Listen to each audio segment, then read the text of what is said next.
were in a country at night on a wet road through a 150 long seg vertical curve.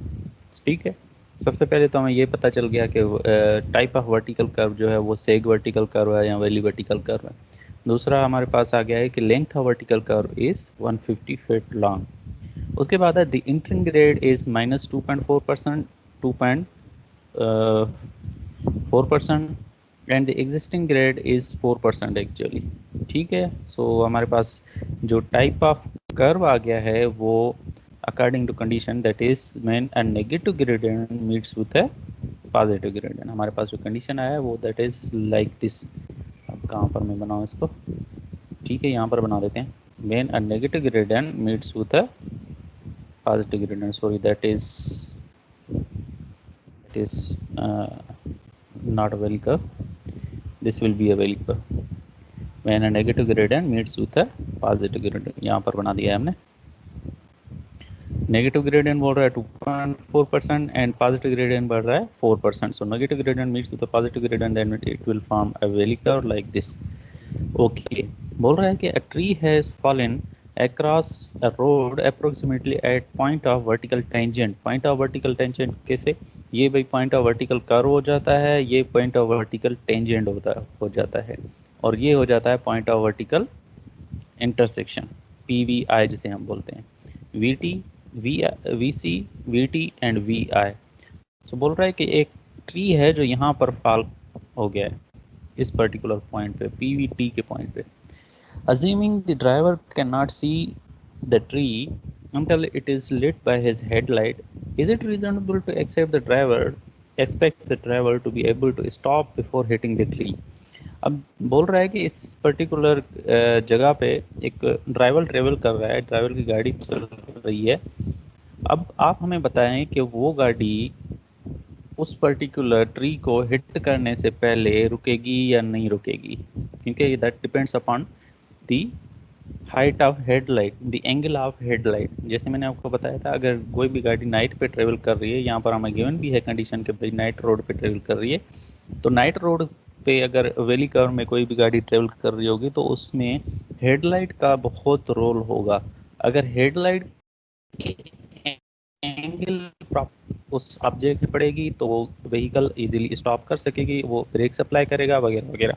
लेकिन उस angle पे नहीं आएगा तो क्या हो जाएगा कि that particular vehicle will not cannot stop his vehicle and it will hit a particular tree। लेकिन यहाँ पर भी हमें स्टॉपिंग साइड डिस्टेंस की कंसिडरेशन करनी पड़ेगी। स्टॉपिंग साइड डिस्टेंस किस तरीके से स्टॉपिंग साइड डिस्टेंस कंसिडरेशन करनी पड़ेगी कि भाई हमें ये देखना पड़ेगा कि इस पर्टिकुलर वैली कर्व में हमारे पास डिज़ाइन स्टॉपिंग साइड डिस्टेंस कितना था। The available the required stopping sight distance को आप डिज़ाइन स्टॉपिंग साइड डिस्टेंस भी बोल सकते हैं। सबसे पहले हम कैलकुलेट करेंगे कि रिक्वायर्ड स्टॉपिंग साइड डिस्टेंस कितना है। भाई कितने फिट तक अगर गाड़ी की डिस्टेंस हो तो वो इजीली स्टॉप कर सकता है, कितने डिस्टेंस तक स्टॉपिंग साइड डिस्टेंस की लेंथ हो या डिस्टेंस हो तो वो इजीली स्टॉप कर सकता है, that is the SST required. उसके बाद हम देखेंगे कि हमें जो भी कंडीशन ये गिवन है इस प्रॉब्लम में, उससे हमें कौन सा स्टॉपिंग साइड डिस्टेंस मिलता है, कितना स्टॉपिंग साइड डिस्टेंस मिलता है। Means SSD actually the available SSD हमारे पास कितना है, अवेलेबल SSD हमारे पास स्टॉपिंग साइड डिस्टेंस मिला वो कितना है। फिर हम कंपेयर करेंगे दोनों स्टॉपिंग साइड डिस्टेंस को, स्टॉपिंग साइड डिस्टेंस अवेलेबल यानी स्टॉपिंग साइड डिस्टेंस रिक्वायर्ड या डिजाइंड स्टॉपिंग साइड डिस्टेंस। अब लाजमी है अगर stopping sight distance available design से ग्रेटर होगा तो वो the particular vehicle cannot stop can stop his vehicle and it will not hit the tree। अगर अवेलेबल जो स्टॉपिंग साइड डिस्टेंस है वो डिज़ाइन स्टॉपिंग साइड डिस्टेंस से ग्रेटर होगा तो वो इजीली स्टॉप कर जाएगा व्हीकल और उस ट्री को हिट नहीं करेगा। लेकिन अगर available stopping sight distance less है the design stopping sight distance से, तो फिर वो उसको हिट कर पाएगा, इजीली हिट कर पाएगा। अब यहाँ पर एक एग्जांपल मैं आपको देता हूँ इस सिचुएशन को एक्सप्लेन करने के लिए। फॉर एग्जांपल ये पर्टिकुलर एक ऑब्जेक्ट है, ठीक है। अब हमारे पास जो है अवेलेबल स्टॉपिंग साइड डिस्टेंस आता है 10 फीट।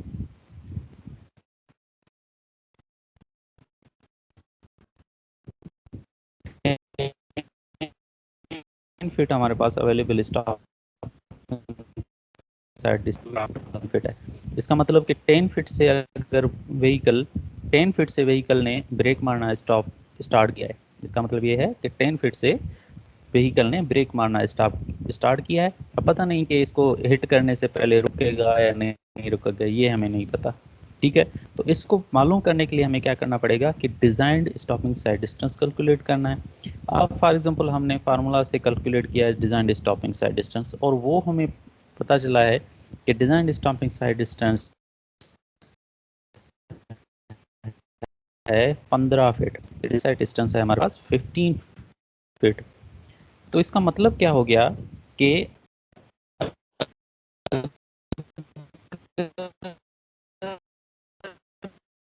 व्हीकल करे या परसेप्शन रिएक्शन इस पर्टिकुलर ऑब्जेक्ट को हिट करने से पहले रुकेगा। अगर 15 फीट से आगे थोड़ा आ गया फिर इसने ब्रेक अप्लाई किया तो ये इजीली हिट कर सकता है इस ऑब्जेक्ट को। तो देखिए ना, डिजाइंड हमारे पास स्टॉपिंग साइड डिस्टेंस है 15 फीट, लेकिन अवेलेबल साइड डिस्टेंस हमारे पास जो ये कंडीशन हमें गिवन गई है उसमें है 10 फीट।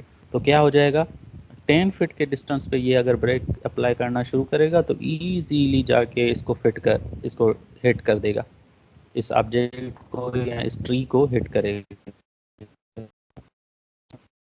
तो एक कंडीशन निकाला तो इसका मतलब ये हो जाएगा the available stopping sight distance, this stopping sight distance available stopping sight distance is less than tree stop and it will hit the tree। लेकिन उसके बरक्स अगर बोल दें कि भाई जो अवेलेबल स्टॉपिंग साइड डिस्टेंस है वो है, के हिसाब से हमारे पास जो अवेलेबल स्टॉपिंग साइड डिस्टेंस आ रहा है वो 20 फीट आ रहा है। तो इसका मतलब कि ये जो व्हीकल है 20 फीट से इसने ब्रेक है, अगर 20 फीट से ये ब्रेकिंग अप्लाई करना शुरू कर दे तो क्या हो जाएगा, इस ट्री से तकरीबन 5 फीट पहले जाके ये गाड़ी रुक जाएगी। मीन्स हिट करने से 5 फीट पहले ये गाड़ी रुक जाएगी। तो इसका मतलब क्या हो जाएगा, the vehicle is safe if the available side distance is greater than the designed side distance, then the vehicle will stop before hitting the tree, the vehicle is will be safe। so ये बस आपको मालूम होना चाहिए कि available side distance less than होगा अगर design side distance है तो व्हीकल हिट करेगी, अगर अवेलेबल साइड डिस्टेंस ग्रेटर होगा स्टॉपिंग साइड डिस्टेंस से या डिजाइन साइड डिस्टेंस है तो व्हीकल विल नॉट हिट। तो यही चीज़ हमें यहाँ से फाइंड करना है। ठीक है, इन फार्मूला से हमें अवेलेबल स्टॉपिंग साइड डिस्टेंस मालूम होगा। ये जो हमारे पास S greater than L and S less than L वाली कंडीशंस थी उससे हमें अवेलेबल स्टॉपिंग साइड डिस्टेंस मिलेगी, और जो डिज़ाइन स्टॉपिंग साइड डिस्टेंस है वो उसके लिए हमारे पास पर्टिकुलर फार्मूला आता है दैट पास 1.47 v into T plus V square upon 30 A upon G plus minus G, ये फार्मूला उससे हम कैलकुलेट करेंगे design stopping sight distance. So let us calculate. First condition देखते हैं, एस ग्रेटर देन एल, उसके लिए हमारे पास फार्मूला है L is equal to S S D minus 400 plus 3.5 S S D upon A. Length of curve हमें already given है that is 150 feet, इसने वैल्यू पुट किया है 150 फीट, और बाकी we have to calculate the stopping sight distance.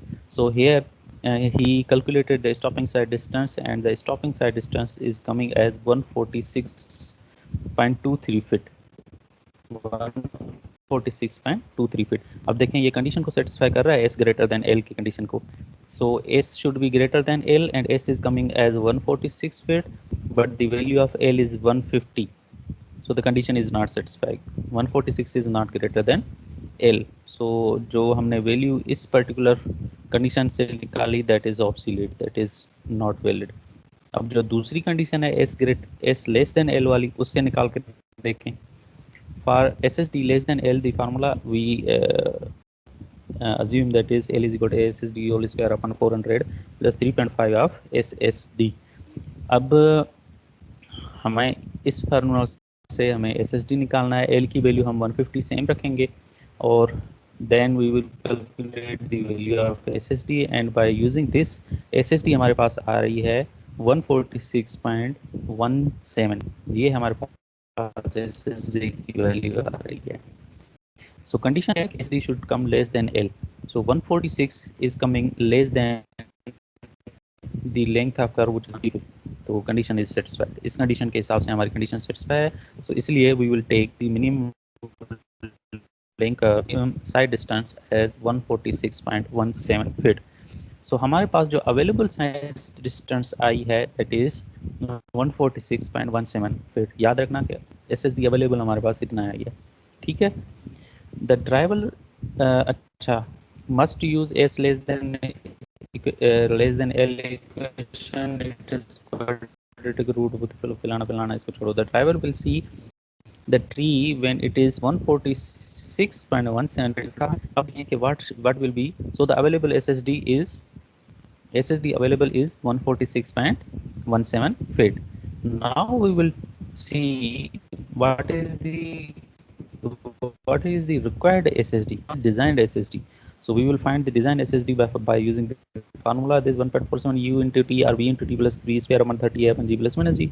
With this formula, the value of SSD came as 196.53 feet. मतलब ये कि अगर व्हीकल 196.53 फीट पे से पहले ब्रेक अप्लाई करना शुरू करे तभी इस ट्री को हिट करने से रुक सकेगी। लेकिन वहाँ पर देखें कि हमारे पास जो अवेलेबल साइड डिस्टेंस है दैट इज 146.17, मींस वो 196 से भी बाद में जाके वो ब्रेक अप्लाई करेगी।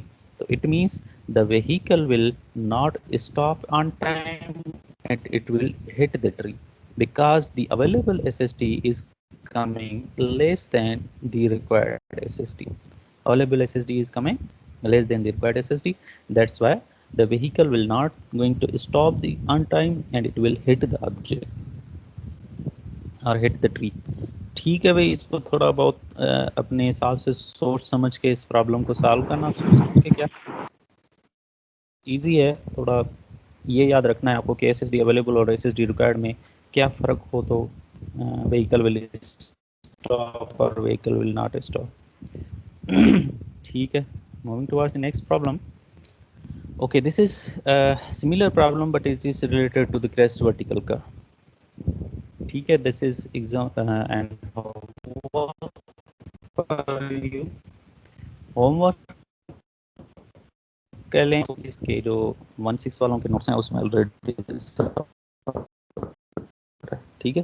वर्टिकल कर्व के लिए, ये क्रेस्ट वर्टिकल कर्व के लिए फर्क ये होगा कि S less than L. Yes sir, आपकी वॉइस बहुत कट रही है। अच्छा,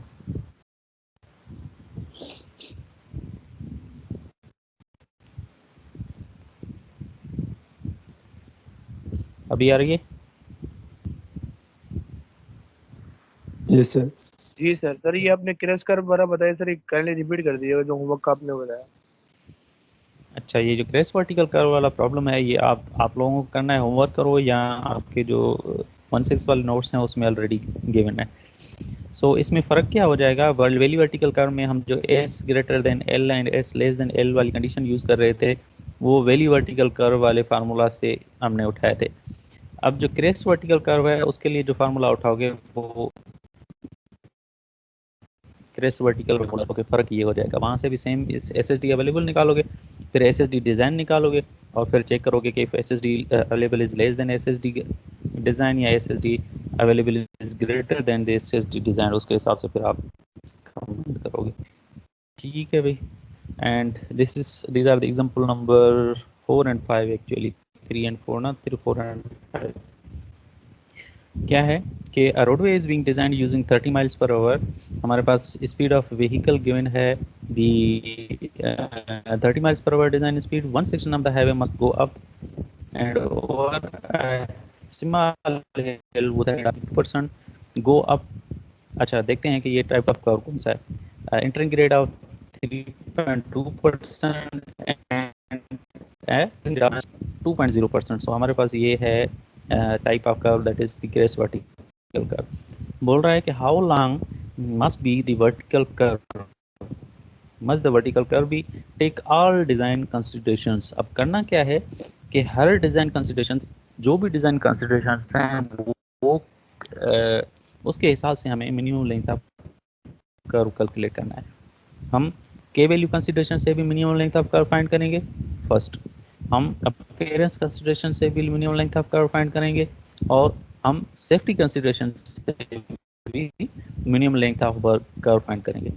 ठीक है, इन सारे minimum length of curve find करके फिर इनमें से जो भी मिनिमम होगा that will be called as the minimum length of curve by actual minimum length of curve by taking these all design considerations.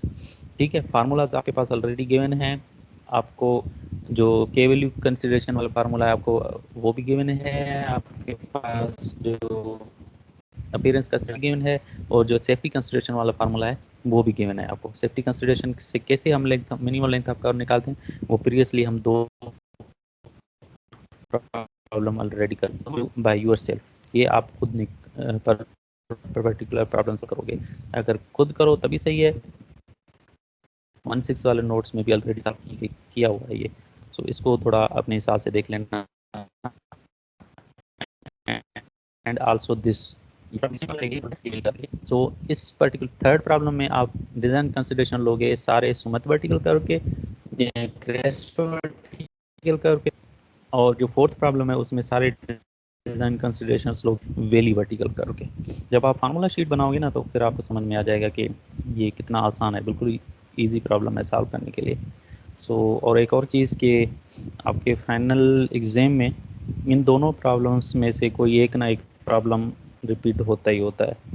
हो सकता है इस बार ना आए लेकिन फिर भी याद कर लेना। अच्छा, इसको छोड़ते हैं। Okay, let us solve this particular problem.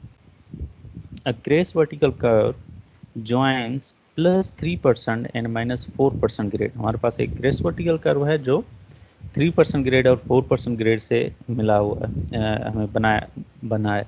तो यहाँ पर मैंने फिगर ऑलरेडी बना दी है। This is the 3% grade and this is the 4% grade. Station at VPI is 345 plus 60। हमारे पास station at VPI vertical point of intersection है दैट इज 345 एंड 60 जो मैंने ऑलरेडी यहाँ पर मार्क कर दिया है। उसके बाद है elevation at VPI is 250 feet. VPI पे जो वर्टिकल एलिवेशन है दैट इज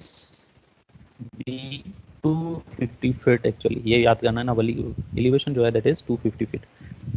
उसके बाद find the elevations and stations in vertical point of tangent. हमें इस पर्टिकुलर लोकेशन पे वर्टिकल पॉइंट ऑफ कर्व पे हमें एलिवेशन भी फाइंड करनी है और स्टेशन भी फाइंड करना है, और VP पे वर्टिकल एलिवेशन भी फाइंड करना है और दी स्टेशन भी फाइंड करना है। हमारे पास एक और चीज़ गिवन है, दी half of length of curve is 1092 plus 02 feet. Length of curve के अगर हाफ लेंथ कैलकुलेट करें तो दैट इज एक्चुअली 109.20 फीट। ठीक है, यहाँ तक प्रॉब्लम पहले सॉल्व करते हैं फिर उसके बाद ये फाइंड ऑफ एलिवेशन वगैरह तक आते हैं। अच्छा, एक और चीज़ है, हमेशा जो टेंजेंट लेंथ होता है that is always equal to half of the length of the curve.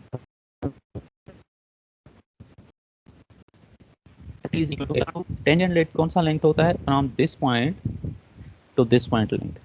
यहाँ से लेकर जो यहाँ तक लेंथ होता है that is called as the tangent length. ठीक है, ये जो रेड मार्क मैंने शो किया है that is the tangent length. ये हमारे पास गिवन है दैट इज 1092.0 फीट। अब हमें फाइंड करना है station at VPC and elevation at VPC, उसके बाद station at VPT and elevation at VPT। So first of all we are going to calculate the station at VPC। यहाँ पर station हम find करेंगे।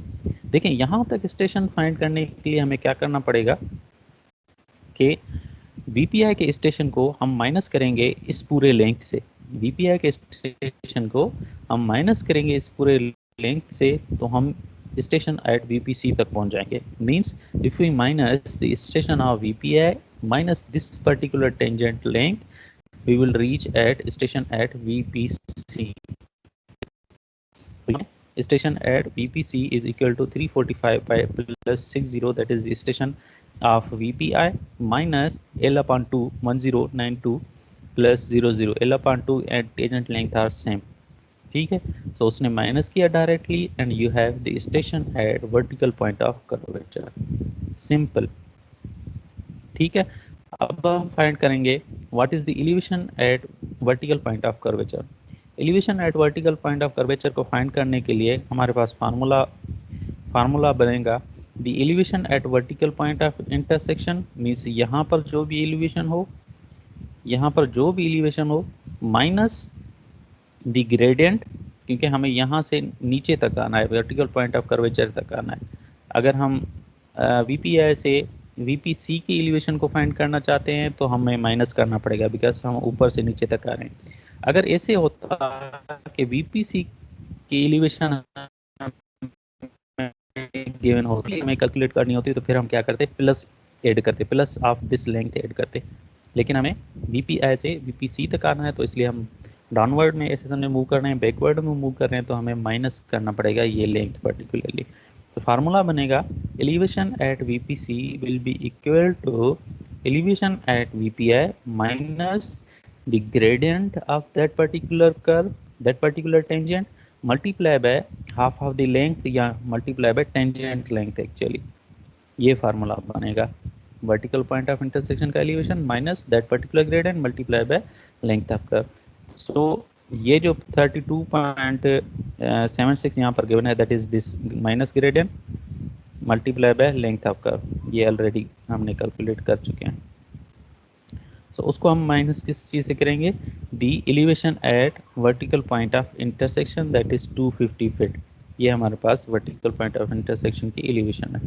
वर्टिकल पॉइंट ऑफ इंटरसेक्शन की elevation को minus करेंगे the gradient and the length of curve, we will have the elevation at vertical point of curvature that is 217.24 feet। ठीक है, हमारे पास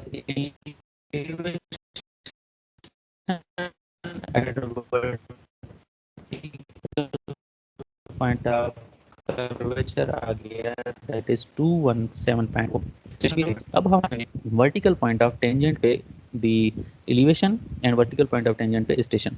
अब वर्टिकल पॉइंट ऑफ टेंजेंट पे station कैसे find करेंगे कि भाई जितना भी वर्टिकल पॉइंट ऑफ कर्वेचर पे स्टेशन है, जितना भी वर्टिकल पॉइंट ऑफ कर्वेचर पे स्टेशन आया है, उस पे हम ऐड करेंगे दी टेंजेंट लेंथ एक्चुअली, या हम directly vertical point of intersection से भी निकाल सकते हैं। यहाँ से हम VPI से, अगर हमारे पास गिवन है VPI से हम टेंजेंट लेंथ ऐड करेंगे, सो हमारे पास we will have the value of the vertical point of intersection. क्योंकि हमें VPI से VPT तक जाना है, तो हम जो ये पर्टिकुलर लेंथ है हम ऐड करेंगे, प्लस करेंगे। हम डाउनवर्ड ग्रेड में नहीं मूव कर रहे, बैकवर्ड नहीं आ रहे हैं, फॉरवर्ड जा रहे हैं। मीन्स ऐसे नहीं है कि VPI से VPC तक आ रहे हैं। जब हम VPI से VPC तक आएंगे तो हम टेंजेंट लेंथ को माइनस करते हैं एक्सट्रैक्शन पॉइंट करने के लिए। अगर VPI से VPT तक जाएंगे तो फिर हम टेंजेंट लेंथ ऐड करेंगे, by because we are moving forward to the vertical point of tangent. So formula क्या बन जाएगा, VPI का station plus this total tangent length, VPI का स्टेशन प्लस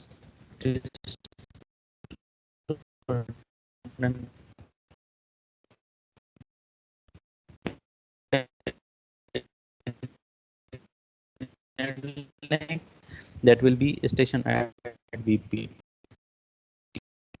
so यहाँ पर कैलकुलेट कर रहा है, station at VPT is equal to 345, that is the station at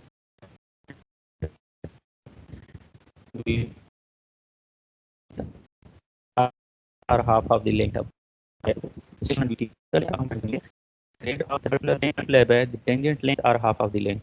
तो यहाँ पर 250 minus the particular grade that is 4% multiplied by the half of the tangent length, sorry half of the length of the curve or tangent length, that is 2184 divided by 2 etc। और उससे minus करेंगे हम 43.65, that is this particular value। किस चीज़ से minus करेंगे, elevation of vertical point of intersection से minus किया ये चीज़, और हमारे पास वैल्यू आ गई 206.32 फीट एक्चुअली। ठीक है बेटा, सो ऐसे हम स्टेशन फाइंड करते हैं और ऐसे हम elevation at particular point find करते हैं। ओके नेक्स्ट हमारे पास एक और है सिचुएशन के, अब हमें फाइंड करना है find elevation on the curve at a point 400 point of curvature. अब हमें ये जो वर्टिकल पॉइंट ऑफ कर्वेचर है उसके तकरीबन 400 फीट के लेंथ से हमें 400 फीट तक हमें वर्टिकल एलिवेशन फाइंड करना है। वो 400 फीट कितना भी हो सकता है, फॉर एग्जांपल ये पॉइंट आ गया, इस पॉइंट तक हमें वर्टिकल पॉइंट तक हमें एलिवेशन फाइंड करना है। तो उसके लिए हमें हमारे पास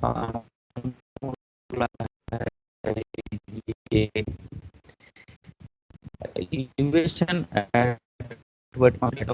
प्लस जी इंटू एक्स का मतलब है ग्रेडियंट, वहाँ पर जो भी ग्रेडियंट होगा वहाँ पर ग्रेडियंट कौन सा है 3% ग्रेडियंट है, तो 3% यहाँ पर रखोगे।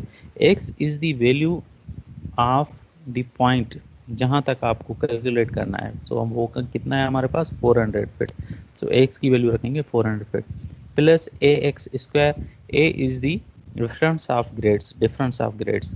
सो कितना हो जाएगा plus 3 minus 4 will be equal to 7%। A की वैल्यू आपके पास 7% आ जाएगी। एक्स स्क्वायर है,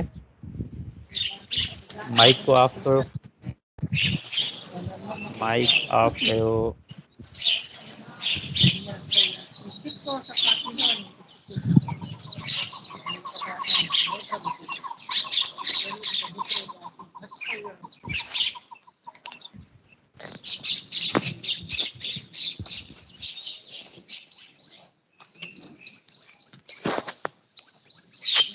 शाबाश।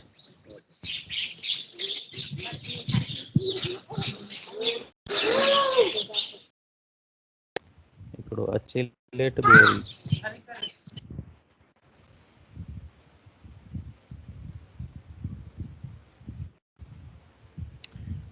अच्छा ए एक्स स्क्वायर है, एक्स की वैल्यू हमारे पास ऑलरेडी 400 फीट गिवन है। सो सिंपली हम इन सारे सिचुएशन में हम वैल्यूज पुट करेंगे।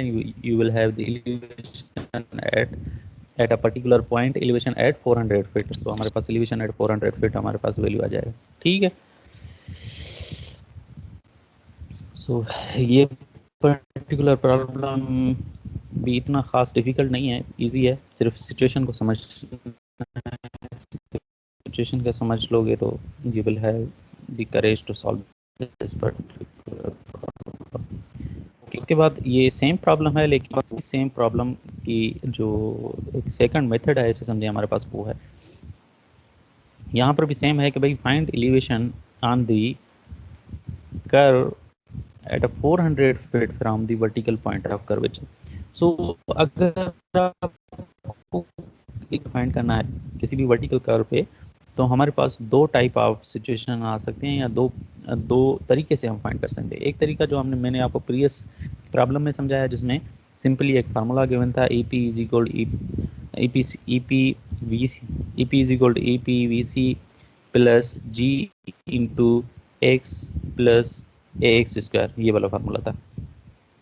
तो उस तरीके से हम फाइंड कर सकते हैं। दूसरा फार्मूला है बाय यूजिंग दिस फार्मूला, क्या हो जाएगा डिस्टेंस y एलिवेशन एट, कितने एलिवेशन पे हमें कैलकुलेट करना है the actually distance, y is equal to x square upon 200 of l, इसका फार्मूला होता है। फिर हमारे पास कैलकुलेट करने के लिए elevation at curve will be equal to elevation at tangent minus the y distance. लेकिन एलिवेशन एट टेंजेंट को कैलकुलेट करने के लिए भी हमारे पास ये formula, elevation at tangent is equal to elevation at vertical point of curvature multiply by the grade. ठीक है भाई, ये फार्मूलाज अगर हम अप्लाई करेंगे तो तभी भी हमारे पास जो एलिवेशन है वो हम फाइंड कर सकेंगे। सिंपल फार्मूलाज है, एक्स की वैल्यू ऑलरेडी आपके पास 200 गिवन है, लेंथ ऑफ कर्व आपको ऑलरेडी गिवन है, वाई यहाँ से निकल जाएगा, और एलिवेशन एट टेंजेंट के लिए elevation at vertical point of curve आपको ऑलरेडी गिवन है। वर्टिकल पॉइंट ऑफ कर्व आप ऑलरेडी फाइंड करके आए हैं प्रीवियसली एग्जाम्पल में, वही सेम लेंगे। And distance into grade, distance is 400 और ग्रेड आपके पास उसका है 3% ग्रेड, यहाँ से आपको वैल्यू मिल जाएगा। उसके बाद आप y की वैल्यू यहाँ से निकालोगे ए स्क्वायर अपॉन 200 ऑफ एल से, फिर आपके पास एलिवेशन आपका इजीली आ जाएगा। यहाँ से यहाँ पर सॉल्व भी किया होगा, हाँ ये सॉल्व किया हुआ है। y is equal X square upon 200 of l। So यहाँ पर इसने वैल्यू पुट की, y की वैल्यू आ गई है 2.58। सो उसके बाद एलिवेशन एट टेंजेंट फाइंड किया, elevation at VPC into plus distance into grade. उसके बाद हमारे पास एलिवेशन एट टेंजेंट आया है, that is equal to 218.32। Then we will find the elevation at curve. Elevation of at curve is equal to elevation at tangent minus the value of y. So elevation at curve is equal to elevation at tangent, that is 218.32 minus y is 2.56, and we will have elevation at that particular curve at 400 feet away as 226.68 fits. ठीक है, इस तरीके से भी आप find कर सकते हो। और जो मैंने वो सिंपल फार्मूला बताया है, ये फार्मूला जो ग्रीन कलर में शो किया गया है, इस फार्मूले से भी आप elevation at a particular point find कर सकते हो। Both are the same formulas, ऐसे समझो, सेम सिचुएशंस। ठीक है, ओके। नेक्स्ट प्रॉब्लम इज, अच्छा एक ही प्रॉब्लम है, let me check the time otherwise.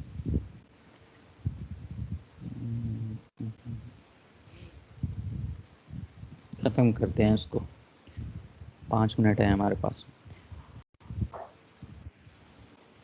Sir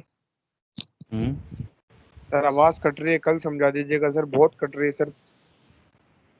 यार लास्ट प्रॉब्लम है, लास्ट प्रॉब्लम है, कल से पेमेंट स्टार्ट करना है। पहले ही सर हमारे 6 पीछे वाली लेक्चर। भी पूरी समझ नहीं आई सर। अभी मेरी आवाज़ समझ आ रही है तुम्हें जो मैं बोल रहा हूँ? Yes sir. अच्छा, जो समझा रहा हूँ वो समझ सर नहीं आ सच, रही, जो बात कर रहा हूँ वो समझ आ अरे रहा है। सच बोल रहा हूँ सर, बस सच बोल रहा हूँ सर, बीच में कट रही है, किसी से भी पूछ लो, अगर आप रिकॉर्डेड लेक्चर देख लीजिएगा। ठीक है, नहीं तो बेटा मैं यही कर सकता हूँ कि इसको आप खुद ही पढ़ लो, फिर है भी इजी है, इतना डिफिकल्ट नहीं है देख, लेकिन फिर भी मैं आपको समझा देता हूँ जल्दी जल्दी में। अब 400 फीट इक्वल टेंजेंट छोड़ूंगा मैं नहीं, कवर करना है, मैं पहले मिस कर चुका हूँ मैं। अब 400 feet equal tangent crest vertical curve है, vertical curve station at 100 at uh 559 feet elevation. हमारे पास लेंथ ऑफ कर्व गिवन है 400 फीट, और उसके बाद हमारे पास station at vertical point of curvature या पीवीसी हमारे पास गिवन है 100 प्लस 00 मीन्स इतना भी आ जाए, इतनी स्टेशन है। और elevation at a vertical point of curvature हमें गिवन है 59 feet. The initial grade is 2%, 2% initial grade है, और इंटरिंग ग्रेड है या लीविंग ग्रेड है। Determine the elevation at stationing of PVI and PVT and the highest point on the curve. अब आपको करनी है और उसके बाद highest point of curve calculate करना है। लेकिन highest point of curve calculate करने से पहले आपको elevation at PVI and elevation at PVT भी कैलकुलेट करनी पड़ेगी। सो हानि यहाँ पर मैं आपको समझा दूं कि एलिवेशन एट पीवीआई कैसे कैलकुलेट करेंगे। ऑलरेडी एलिवेशन नहीं, पहले स्टेशनिंग का तक आते हैं। स्टेशन एट पीवीआई हमारे पास ऑलरेडी गिवन है,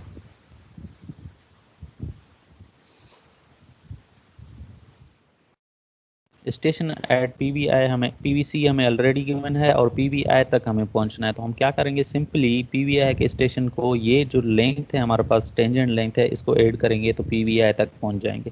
ठीक है, और हमारे पास टेंजेंट लेंथ नहीं गिवन, लेकिन हमारे पास लेंथ ऑफ कर्व गिवन है। लेंथ ऑफ कर्व कितना गिवन है, 200 फीट है या 400 फीट है?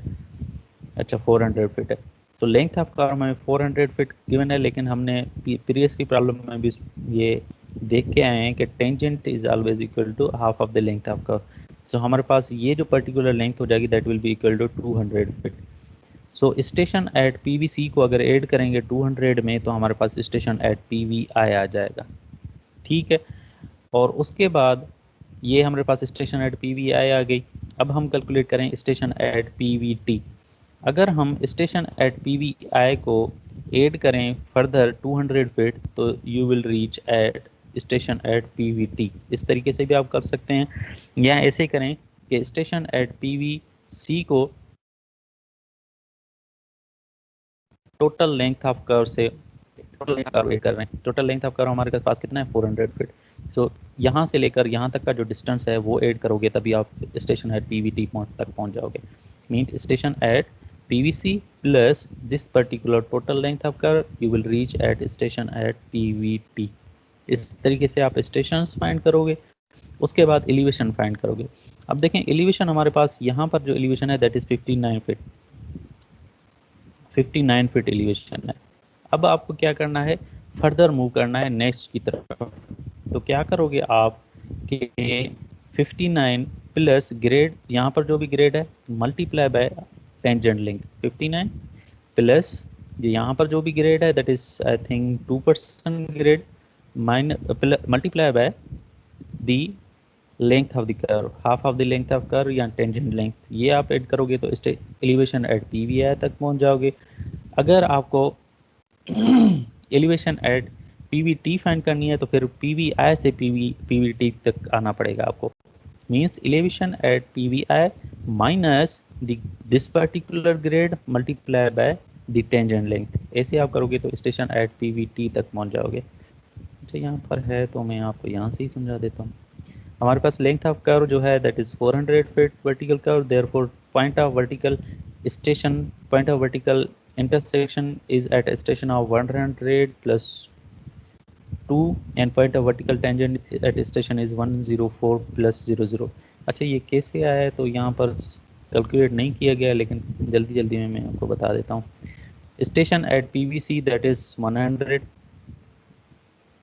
प्लस 00, यहाँ इसको नेक्स्ट 00 फाइंड कर देते हैं, प्लस टेंजेंट लेंथ उन्होंने ऐड किया है that is tangent length is half of the length of curve means 200, ये 200 इन्होंने ऐड किया है तो जो भी वैल्यू आया है दैट इज दिस मच 10200। ठीक है, ये इस तरीके से वैल्यू आया। उसके बाद है PVT की वैल्यू। PVT की वैल्यू उन्होंने कैसे निकाली है कि स्टेशन एट PVC की स्टेशन कितनी है 1000, 10,000 बोलते हैं इसको, 10,000 plus the total length of curve. मैंने बोला था कि यहाँ से लेकर यहाँ तक जो भी लेंथ ऑफ कर्व है वो ऐड करें। लेंथ ऑफ कर्व इज 400 तो जो भी वैल्यू आई है दैट इज दिस मच, ऐसे इन्होंने कैलकुलेट किया है। उसके बाद elevation at vertical point of vertical intersection, point of vertical intersection तक एलिवेशन फाइंड करें तो मैंने क्या बोला था कि PVC की एलिवेशन को आप मल्टीप्लाई करोगे, प्लस करोगे यहाँ के ग्रेड तक और उसको मल्टीप्लाई करोगे half of the length of curve या टेंजेंट लेंथ। यहाँ देखें 59 plus the grade, this grade is 2% और उसके बाद half of the length of curve is 200 तो 200 ऐड कर रहे हैं, you will have the elevation 63 feet. तो यहाँ पर जो एलिवेशन हमारे पास आ गई है दैट इज 63 फीट। अब हमें फाइंड करना है elevation at point of vertical tangent. तो हम क्या करेंगे 63 फीट को माइनस करेंगे इस पर्टिकुलर मल्टीप्लाई करेंगे half of the length of the curve. तो 63 minus 4.5% multiply by the 200, 200 is the half of the length of curve and you will have the value as 54 feet. तो यहाँ पर जो T है उस पर जो हमारे पास एलिवेशन आएगा दैट इज 54 फीट। ठीक है, कोई बात समझ नहीं आया तो इस लेक्चर को दोबारा बार बार सुनिएगा और इंशाल्लाह आपको बातें समझ में आ जाएगी।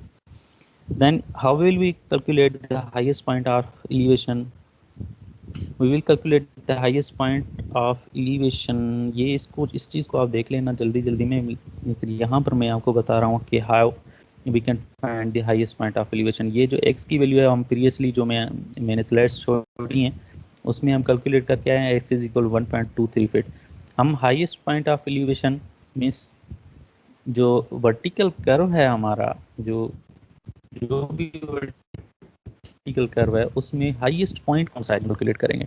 सो first of all we will calculate the y value, then we will calculate the mid point value, elevation at mid point and then we will calculate the elevation at final point.